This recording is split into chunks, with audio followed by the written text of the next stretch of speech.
reporting there from the US. And let's get some reaction from Europe now on the assassination attempt on Donald Trump. Deutsche Welle correspondent Thomas Sparrow joins us from Berlin. Thomas, g'day. So how have European politicians responded to that attack over the weekend?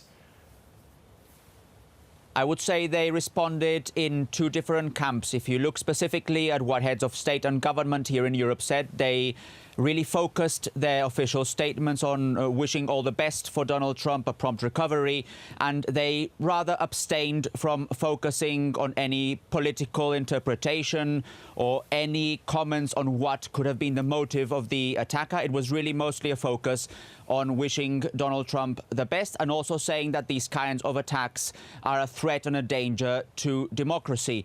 A very different kind of comment came from far-right politicians in several countries in Europe. If you look, for example, at Matteo Salvini, who's part of the coalition government in Italy, he said that Donald Trump was a president that the US needed. If you look in the Netherlands at Geert Wilders, who's also a member of the coalition government, a very influential far-right politician there, he specifically blamed the rhetoric coming from left-leaning media outlets and politicians. So you have these two different factions of politicians reacting to that assassination plot a few days ago. And how do European leaders feel generally, and I guess there's mixed feelings obviously, about the possibility of a second Trump presidency?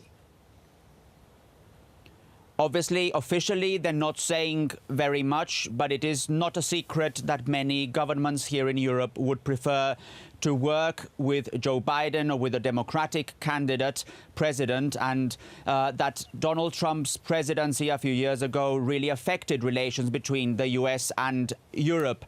If you speak to diplomats behind the scenes or on background, they would certainly stress that they are concerned about the possibility of a Trump presidency, specifically because of what that would mean for the Ukraine war. And if you look again at the nomination of Vice President candidate J.D. Vance, that is also something that European officials have said, again, not openly, with concern, specifically because of comments by Mr. Vance trying to stop aid to Ukraine if Donald Trump becomes president. And looking again at comments by J.D. Vance on a wide range of European countries, he has been very critical of Germany, he has been critical of NATO, he has been critical of Europe's defense capabilities. So from that perspective, the possibility of a Trump-Vance presidency is something that for European leaders is a matter of concern, although once again, they're not saying this openly. It is really something that mostly comes across if you speak to diplomats behind the scenes. And it's been confirmed that the United States will station long-range weapons in Berlin. What's been the reaction to that?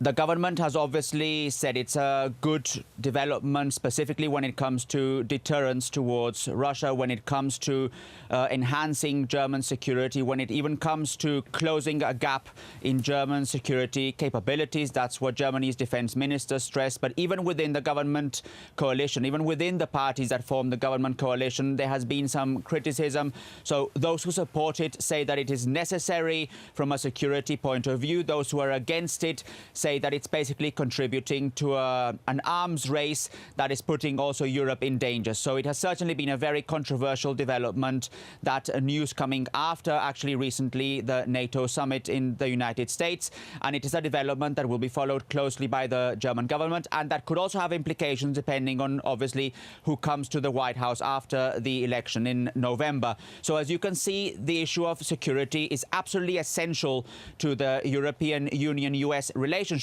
And it is a relationship and an aspect, security, that will certainly play a role when it comes to that November election in the United States. OK, Thomas Sparrow there in Berlin.